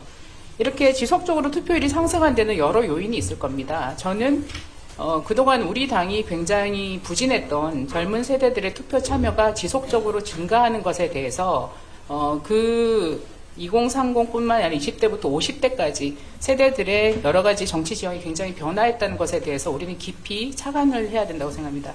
앞서 교수님들께서도 그런 지적을 많이 하셨는데요. 특히 부산 같은 경우에는 그 노무현 대통령과 기반을 하고 있는 문재인 대통령을 배출한 지역이라고 볼 수 있습니다. 노무현 대통령 같은 경우에 상당히 그 민주당 내에서도 입지가 굉장히 좁았고, 그럼에도 그 대지정통을 모아서 캠페인을 하면서 대통령을 당선시킨 거에 대해서 당시에 2030 세대는 굉장히 열광했습니다. 그 2030 세대가 지금은 4050 세대가 되어 있습니다. 그래서 부산의 50대까지는 노무현 대통령을 선출해봤던 경험이 있는 세대들입니다. 그래서 저는 부산의 정치 지형이 굉장히 많이 변화했다고 생각합니다. 그 점에 대해서는 이따 다시 좀 말씀을 드리겠습니다. 이렇게 우리가 총선을 3연패하고 지속적인 투표율이 상승하는 것에 대해서 우리가 지금 뭐 누구 탓하고 뭐 다 맞는 얘기들입니다. 틀린 얘기 저는 하나도 없다고 생각합니다. 그런데 이러한 지난 10년간에 대한 정치 지형에 대한 고찰이 굉장히 필요하다고 생각합니다. 이것은 저는 보수 정치 세력에 대한 경고를 넘어서 기대가 없다라는 것을 이번 선거로 표현한 거라고 생각합니다. 과거에 우리 당에서 가장 훌륭했던 슬로건이 경제는 한나라였습니다. 우리가 선거 때마다 항상 제일 낫다 그 슬로건이 경제는 한나라. 그리고 이명박 대통령을 배출했을 때 경제 대통령이었습니다. 그래서 그것은 그래도 국민의힘이 보수 정당이 이런저런 부정적인 요소가 있음에도 불구하고 능력 있는 집단이다. 실력 있는 집단이라는 이미지를 확고하게 주었기 때문이었다고 생각합니다. 그러나 이제 정권도 탄핵도 당해봤고 그 다음에 다시 정권을 다시 찾아오기도 했는데도 불구하고 이 국민의힘의 보수 정당의 모습은 능력이나 실력은 있을 거라고 기대했는데 그 능력과 실력조차도 확인하지 못했다. 당신들에게 기대가 없다라고 표현한 선거로 보입니다. 그런 점에서 우리 모두 처절한 반성과 고백이 필요하다고 생각합니다. 이제 유능하지도 않고 실력도 없고 능력도 없어 보이는 세력에게 어떻게 젊은 층이, 특히 미래를 살아가야 되는 젊은 층이 표를 줄 수 있겠습니까? 거기에 대한 저희들의 반성이 굉장히 필요하다고 생각합니다. 그래서 이러한 것을 극복하기 위해서는 그러면 우리가 앞으로 어떻게 나아가야 되냐라는 설계를 해야 되는 지점이라고 생각하고요. 그러려면 그것 역시 사람이 해야 되는 일이라고 생각을 합니다. 뭐 우리 대통령에 대한 여러 가지 비판도 많고, 그 다음에 또 우리 한동훈 비대위원장께서 이번에 선거를 진두지휘하면서 여러 가지 또 기대와 그 다음에 비판들도 많이 있습니다. 그러면 이러한 능력을 갖춘 새로운 사람들이 다시 설계하고 우리의 능력을 갖출 수 있는 비전을 만들어갈 수 있는 그러한 새로운 사람들, 새롭고 능력 있는 사람들이 또 국회로 들어올 수 있도록 우리가 공천 과정에서 많은 노력을 했었어야 된다고 생각합니다. 이번 공천 과정에서 우리가 그 유명한 시스템 공천을 했습니다. 그러나 우리가 했던 시스템 공천이 얼마나 국민들에게 설득력이 있었고 굉장히 좋은 공천이었다라고 인정받는지에 대한 검토와 평가도 저는 필요하다고 생각합니다. 그래서 제가 몇 가지 아쉬운 점에 대해서는 여러분들이 너무나 많이 말씀하셨기 때문에 앞으로 우리가 해야 될 것 중심으로 말씀을 드리면, 첫째, 지금 우리 당은 이렇게 능력과 기대를 했던 당이었었는데 너무나 예측 가능성이 없습니다. 공천을 할 때마다 공천 기준이 바뀝니다. 공천을 할 때마다 가산점 기준이 바뀝니다. 늘 희한하고 새로운 아이디어들이 쏟아져 나옵니다. 이제 가능하면 조금 더 촘촘하게 앞으로 공천이란 지방선거도 마찬가지고 대통령 선거도 마찬가지고 국회의원 선거도 우리가 예측 가능한 시스템을 좀 정립할 필요가 있다고 생각합니다. 예를 들어서 이번 총선 말고 지난 총선에서는 가산점 제도가 절대 점수를 부여하는 형식이었습니다. 현역 의원을 이기가 너무나 어렵기 때문에 절대값 점수를 부여했습니다. 간혹 여성 같은 경우는 10점을 줬습니다. 아예 점수를 줬습니다. 이번에는 어떻게 바뀌었습니까? 득표율의 몇 % 이렇게 줬습니다. 그러면 제도가 완전히 바뀐 거죠. 그래서 이번에 보완한 게 아마 감점 제도를 해서 현역 의원 하위 30%에 대한 감점 제도를 부여한 것으로 알고 있습니다. 그런데 감점을 받았던 현역 의원에 대해서는 공개하지 않았어요. 끝까지. 아마 지금도 모르고 있는 사람들 많을 겁니다. 이것은 경쟁의 룰이 모호하다는 겁니다. 이렇게 경쟁의 룰이 모호한 정치 세력에게 과연 치열한 경쟁 사회에서 살아가고 있는 30대, 40대, 20대들이 기대를 할 수 있겠습니까? 그들은 게임 세대들입니다. 왜 스타크래프트가 그렇게 인기 있었겠습니까? 명확한 룰이 있는 싸움을 공정하게 했기 때문입니다. 그런데 우리는 항상 룰이 모호합니다. 그래서 지금부터 우리가 경쟁의 룰을 명확하게 할 필요가 있다고 생각합니다. 최소한 민주당보다는 조금 나아야 되지 않겠습니까? 그러기 위해서 지금 해야 될 일은 현역 의원 평가 제도를 만들어야 된다고 생각합니다. 우리 당이 여러 차례 현역 의원 평가 제도에 대한 논의는 내부적으로 있었습니다. 그러나 당선인들, 현역 의원들이 이것을 모두 다 내심 거부했기 때문에 우리 당은 현역 의원 평가 시스템이 없습니다. 바로 그것을 지금 해야 된다고 생각합니다. 신임 원내대표 경선을 할 텐데 경선 후보들께서 당선을 위해서 이것에 대해서 지지부진하게 회피하지 마시고 현역 의원 평가 시스템을 어떤 방식으로 도입하겠다라는 얘기를 명확하게 천명하실 때 우리 당의 미래가 있다고 생각합니다. 벌써 당선인 총회가 2번 있었습니다. 그 총회의 참석자, 불참자, 발언자 우리는 모두 표기하고 명기하고 데이터로 가지고 있어야 됩니다. 지금까지 우리 국회 상임위 어땠습니까? 저도 상임위의 수석 전문위원으로 배석한 적 있습니다. 치열한 법안을 논의하는데 우리 당 의원님이 없습니다. 예산 심의를 하는데 우리 당 의원님은 이석합니다. 법안 소위 우리 의원님 간사님, 예산 소위 간사님이 앉아서 방어합니다. 제가 그때 출마를 해야겠다고 결심했습니다. 저라도 거기 앉아서 얘기하고 싶은데 저는 수석 전문위원이기 때문에 배석할 수밖에 없습니다. 의원님들은 안 계시고. 이런 상임위가 허다했습니다. 우리가 지금 대통령께만 욕할 때 아닙니다. 이러한 고질적인 우리 당의 내부적인 질적인 문제를 우리는 지금부터 개선해 가야 된다고 생각합니다. 거기에 대해서 당선인들이 두려워하지 말아야 된다고 생각합니다. 그럴 때 영남 자민련이라는 오명을 벗어날 수 있다고 생각합니다. 그리고 세 번째는 위성정당 문제에 대해서 우리는 공론화시켜야 된다고 생각합니다. 이게 말이 안 되는 제도를 2번씩이나 하고 있다는 것은 우리 국회 전체의 오명입니다. 특히 이 문제에 있어서 우리 당의 여러 가지 전략적 섬세함이 부족했다는 부분들도 있는데 그중에 하나 선거 과정 일례를 들면 저도 참 아쉬운 부분인데 우리가 비례정당 득표를 위해서 2판, 4판 이런 구호를 많이 했습니다. 그것도 잘 어르신들이 몰라서 2번째 칸에 찍자 이런 얘기 많이 했습니다. 그런데 제 동래구 옆에 있는 연제구 국회의원 후보 당선인이 김희정 선배님 지역은 민주당 후보가 사퇴를 했기 때문에 첫 번째 칸이었습니다. 그런데 우리는 끝까지 두 번째 칸에 찍으라고 중앙당에서 지속적인 홍보를 했습니다. 그러면 저는 선거상황실장이든 아니면 비대위원장께서 연재구는 첫 번째 칸에 찍어 주십시오. 사람은 첫 번째 칸, 비례는 두 번째 칸, 뭐 이렇게 누구라도 얘기를 해줬어야 됩니다. 연재구의 우리 당 지지자들은 다 그 홍보 카드 뉴스가 나돌 때마다 다 울었다고 합니다. 그리고 현장에서 잘못 찍어서 나오면서 찢어버리면서 나온 사람도 많습니다. 왜 우리는 이런 중요한 일들에 대해서 섬세하지 못했을까요?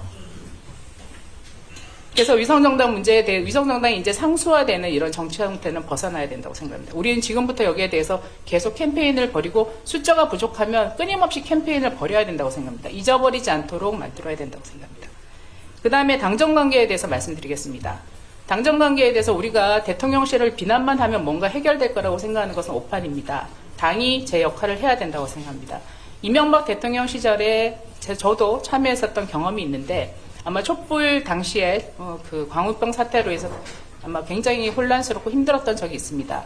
그때 당시에 당의 전략기획국에서 보고서를 작성하여 당대표께서 보시고 당시 강재섭 대표였습니다. 보시고 청와대에 저희가 그 보고서를 보냈습니다. 아쉽게도 굉장히 적나라한 내용들이 있었고 그리고 제가 그 보고서에 기억나는 건 아마 좀 나중에 문제가 됐던 게 책임 총리제를 저희가 거론을 한 게 있었는데 그게 보고서가 유출이 되는 바람에 그 보고서를 제대로 청와대에서 내용을 이렇게 담아내지 못했던 그런 경험이 있었습니다. 다만 그 보고서에 대해서는 청와대에서 당시 대통령께서도 굉장히 깊이 있게 보셨다는 얘기를 나중에 들었습니다. 또 그 이후에 저희가 또 당에서 보고서를 작성해서 대통령께 청와대에 보고를 드렸습니다. 그래서 나온 것이 친서민 정책이었습니다. 지금 우리 당이 할 역할을 해야 된다고 생각합니다. 밖에서 언론에 떠드는 게 아니라 앞으로 용산 대통령실이 어떻게 해야 되는지, 실제로 선거 과정의 민심은 어떤 거였는지 좀 용기 있게 실천과제 중심으로 용산에 저희가 보고서도 제출하고 만나서 얘기도 하셔야 된다고 생각합니다. 액션 플랜 중심으로 얘기해야 된다고 생각합니다. 그리고 특히 이번에 영수회담을 앞두고 있는데요. 영수회담을 앞두고 여러 가지 의제들에 대해서 논의가 오가고 있습니다. 이때 당이 역할해야 된다고 생각합니다. 당의 입장을 용산에 전달해야 된다고 생각합니다. 25만 원 지원금 문제에 당은 어떤 입장을 가지고 있다. 당은 어떤 생각을 가지고 있다. 당의 생각은 이러하다라는 것을 대통령실에 전달해야 된다고 생각합니다. 그게 당이 이렇게 생각한다는 거에 대해서는 대통령께서도 야당 대표와 협상을 할 때 굉장히 중요한 논의사항이 될 수 있을 거라고 생각합니다. 그게 우리가 정부를 지원하고 도와드리고 분명한 해법을 제시하는 거라고 생각합니다. 당은 아무 입장이 없고 대통령과 야당이 논의하는 게 말이 되겠습니까? 저는 그런 영수회담 전에 당의 여러 가지 의제에 대한 당의 입장을 정리해서 전달을 해야 된다고 생각합니다. 그것이 우리가 책임지는 것이라고 생각합니다. 그리고 향후 지도부에 관련해서도 말씀드리겠습니다. 일각에서 관리형이냐 책임형이냐 이런 얘기를 하시는데요. 물론 당원당규에 그런 얘기는 없습니다. 비대위원장이 추인되시고 비대위원들이 각자 책임과 역할, 당원당규에 부여된 기능과 역할에 따라서 일을 하시면 됩니다. 그것이 책임지는 것이고 제대로 관리하는 것이고 혁신하는 거라 생각합니다. 비대위가 운영하는 과정에서 룰을 바꿔야 된다라는 여론이 높으면 거기에 대해서 검토하고 논의하셔서 결정하시면 됩니다. 비대위가 당원당규에 규정되어 있는 권한과 역할에 맞게 그 일을 해나갈 때 그게 관리도 제대로 되고 혁신도 하는 길이라고 생각합니다. 다만 짧은 시간에 할 수 있는 일을 하는 것이 제대로 된 역할을 수행하는 거라고 생각합니다. 이제 마무리 짓겠습니다. 우리 부산에 대해서 아까 안전 3등급 이런 얘기 하셨는데 저는 부산이 이제 안전하지 않다고 생각합니다. 부산이 17석이나 얻었음에도 불구하고 내용적으로는 이제 안전하지 않습니다. 민주당 후보가 대부분 다 40% 이상 득표했습니다. 그리고 내용적으로도 안전하지 않습니다. 제가 총선 결과에 대한 데이터는 아직까지 구체적인 데이터는 조사를 못 해봐서 그런데 중간에 나왔던 여론조사에서 저희 동네구만 하더라도 40대, 50대는 민주당 후보가 이겼습니다. 여론조사에서. 그래서 저는 선거 과정에서 단 한 번도 안전지역이라고 생각한 적이 없습니다. 그래서 이제 부산의 정치 지형도 완전히 바뀌었다. 그리고 또 저는 54% 정도를 득표했는데 우리 국민의 미래는 한 46% 투표했습니다. 8% 정도는 야권을 지지했다는 얘기입니다. 이제 이러한 내용들, 데이터들에 입각한 지역 분석 작업을 해야 된다고 생각합니다. 그래서 우리는 지금 해야 될 일은 전국적으로 우리가 가지고 있는 자원을 투입해서 전국적인 지역 조사를 면밀하게 시작을 해야 될 때라고 생각합니다. 끝으로 말씀드리면 어느 칼럼에서 어딘지 제가 기억이 안 나는데 그런 말씀이 있더라고요. 승자는 성찰하지 않고 패자는 반성하지 않는다. 우리 당 내부에서도 선거에 이겼다 하더라도 성찰의 시간을 가져야 되고 또 우리가 선거에 대패한 데에 대해서 끊임없이 반성하고 대안을 내놓는 작업을 통해서 앞으로 나아가야 된다고 생각합니다. 그것이 국민에 대한 도리라고 생각합니다. 저도 열심히 노력하겠습니다. 이상입니다.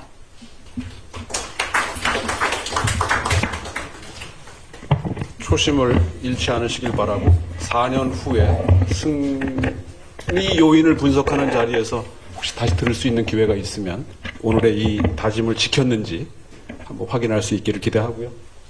마지막으로 강북의 외로운 섬 김재섭 당선인 말씀 부탁드립니다.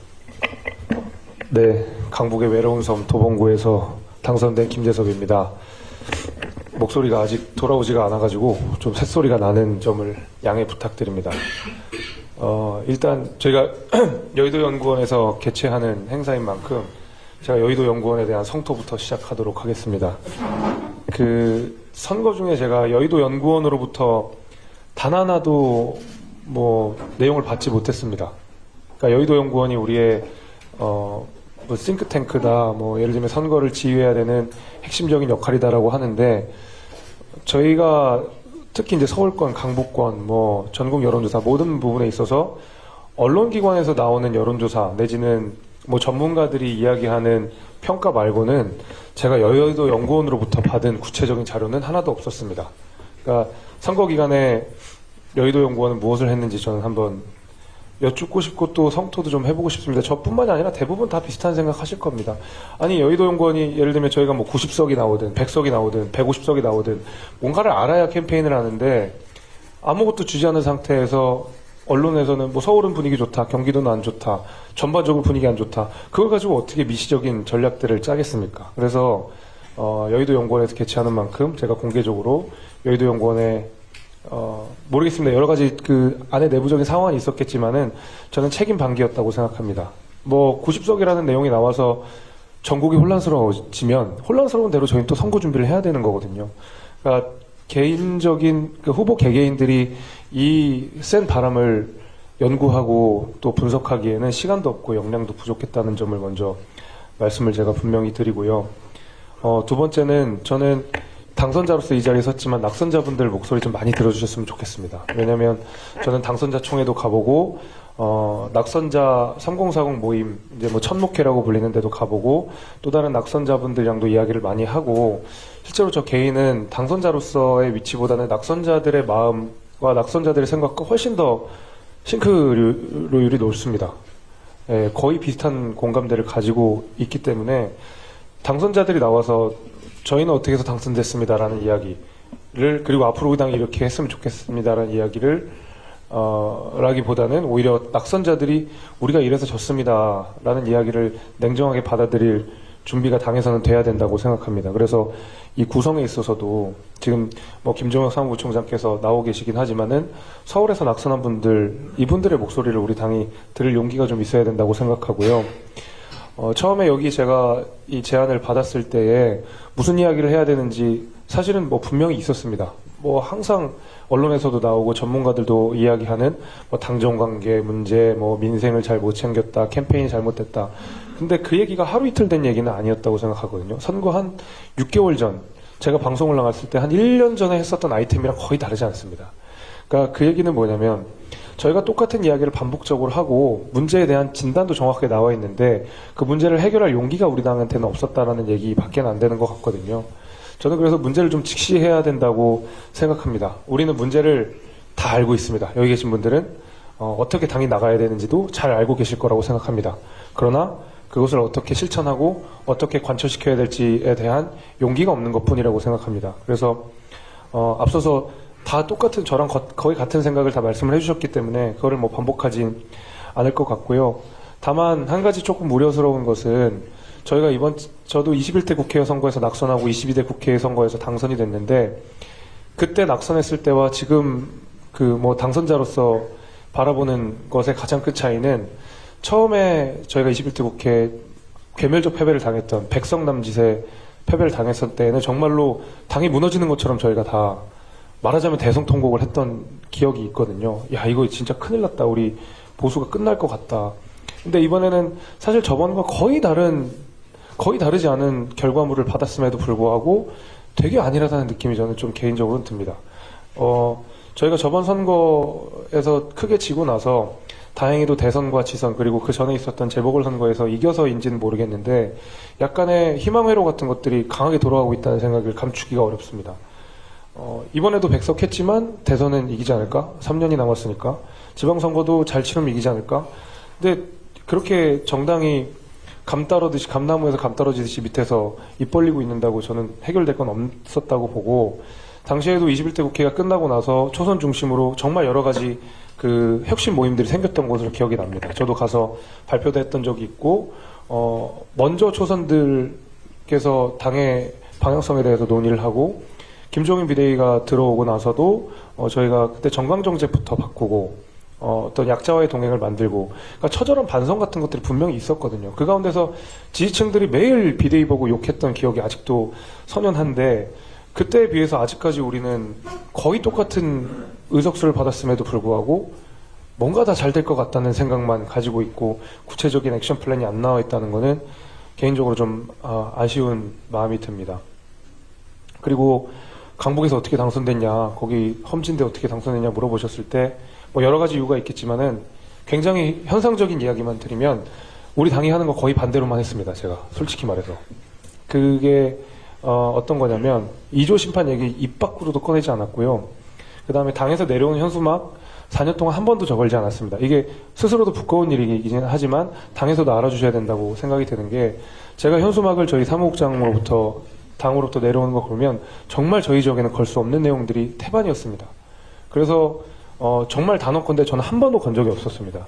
그때 이제 서울시당에서 이런 현수막을 걸어야 당무감사에서도 좋은 평가를 받고 공천도 가능하다는 얘기 했는데, 공천을 받아도 이 현수막을 걸면 떨어질 것 같아서 제가 못 걸었습니다. 제가 죄송하다는 말씀 드리면서 당에서 그런 부분을 좀 세심하게 신경을 써주셨으면 좋겠습니다. 그러니까 수도권 민심과는 전혀 다른 이야기들이 지금 중앙당으로부터 계속 내려오고 있는 상황 속에서 개개인 후보들이 할 수 있는 정치적 역량이라는 게 너무 협소해지기 때문에 조금 계속 앞서서 말씀드린 수도권 중심으로 당이 좀 개편이 되고, 수도권에서 낙선한 분들, 수도권에서 정치하시는 분들의 목소리가 절대적으로 많이 반영돼야 된다는 생각이 계속 저는 듭니다. 그래서 저희 이제 3040 낙선자 모임이 이제 천목회에 이제 여러 낙선자들이 지금 모이고 있는 것으로 알고 있습니다. 꽤 뭐 10명 이상, 거의 이제 20명이 넘은 걸로도 제가 알고 있는데, 이분들이 내시는 목소리들을 조금 더 당에 직접적으로 가닿을 수 있도록 그 통로를 좀 마련해 주셨으면 좋겠습니다. 어쨌든 언론 지형이라고 하는 것이, 그리고 당의 구조라고 하는 것이 당선자 중심으로 그리고 의원 중심으로 갈 수밖에 없는 것은 제가 이해는 하지만은, 그럼에도 불구하고 낙선한 사람들의 목소리, 그리고 젊은 우리 당의 인재들의 목소리를 좀 적극적으로 반영을 해주시면 좋겠다는 생각이 들고, 어렵게 영입된 인재들이 사실은 다시 다 우리 당을 버리고 자기의 삶의 터전으로 돌아갈 준비를 하고 있습니다. 어렵게 모신 분들이. 이분들에 대한 세심한 배려들이 저는 분명히 필요하다고 생각이 되고, 선거 때마다 영입 인재들 이렇게 데리고 와서 나몰라라 하고 낙선해서 잘 버티면 국회의원이 되고 안 되면 네 책임이고, 이렇게 되는 방식으로는 앞으로도 23대 국회의원 선거에 저희 영입 인재 들어오기 어려울 거라고 생각합니다. 과거에 정말 경제로 유능한 한나라당의 시절에야 유능한 인재들이 너도 나도 우리 당에서 정치를 하겠다고 나왔지만은, 지금은 제가 봤을 때 영입인재 한 분 한 분 모시는 걸 굉장히 공을 많이 들였다고 알고 있습니다. 굉장히 노력도 많이 하셨다고 알고 있고, 앞으로 점점 더 어려워질 거라고 생각합니다. 그래서 있는 자원이라도 우리가 잘 챙기고, 이분들에 대한 세심한 배려, 그리고 이분들이 언로가 막히지 않도록 당에서도 적극적인 배려를 해주셨으면 좋겠다는 생각이 들고요. 마지막으로 여기 이제 조정훈 의원 계시지만은 총선 백서 TF가 이제 만들어집니다. 그리고 총선 백서에는 저는 성역이 없어야 된다고 생각합니다.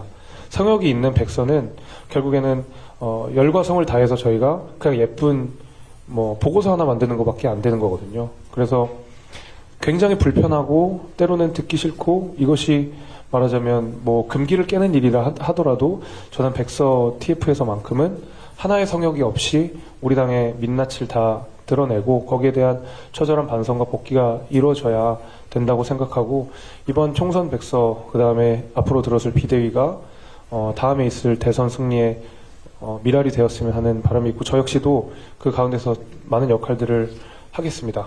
감사합니다. 예, 감사합니다. 조정훈 의원님 한 말씀 하셔야 되지 않겠습니까? 뭐 짧게.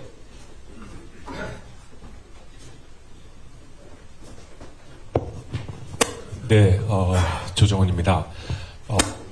그 귀한 자리를 마련해 주신 여의도 연구원 원장님을 비롯한 관계자분들에게 진심으로 감사를 드립니다.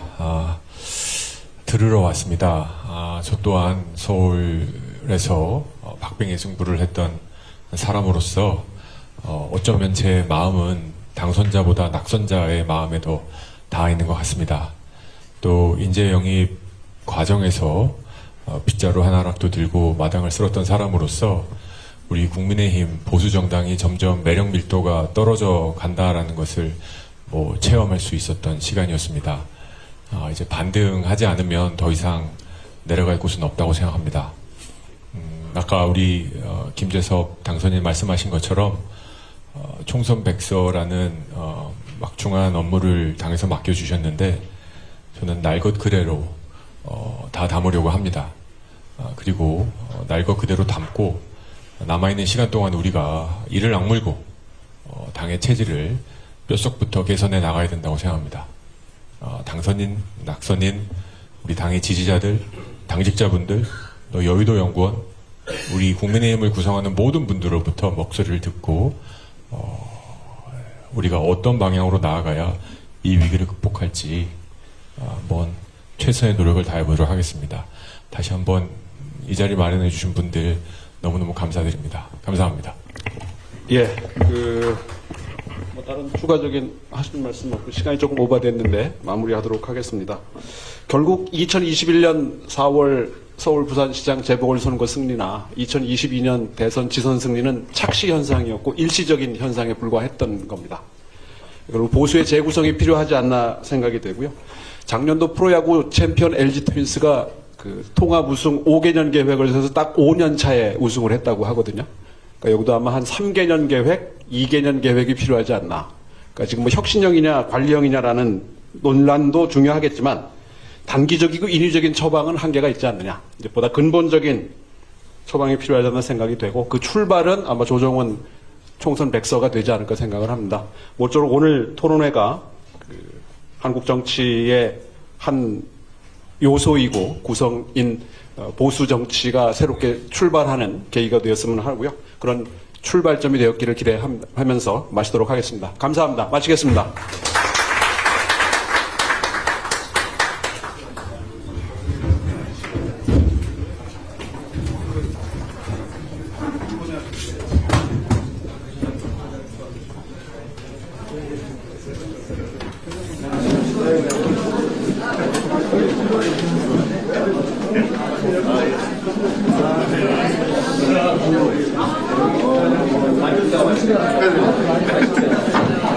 끝나고 여기서 연구원 보겠습니다.